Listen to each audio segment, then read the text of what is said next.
దేవుడు నోవహును ఒక ఓడ నిర్మించమని ఆజ్ఞాపించాడు.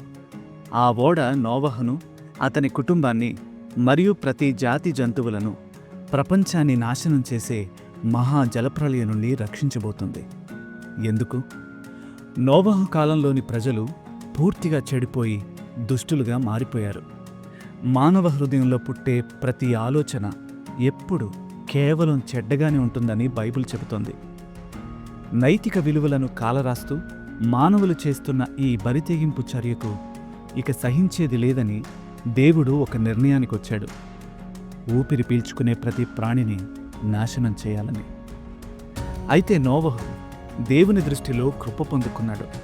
వాస్తవానికి బైబిల్లో నీతిమంతుడు లేదా న్యాయమైనవాడు అని వర్ణించబడిన మొదటి వ్యక్తి అతనే.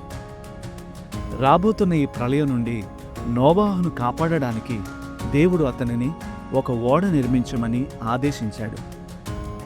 దేవుడు 40 రోజులు రాత్రింబగళ్ళు వర్షం కురిపించి భూమిలోని అగాధ జలమును తెరిచినప్పుడు నోవహు వయసు 600 సంవత్సరాలు.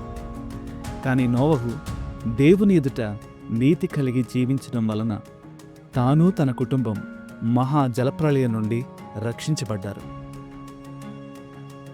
యెహెజ్కేలు నీతిగల జీవితానికి ఒక అరుదైన ఉదాహరణగా నోవహును గుర్తించాడు.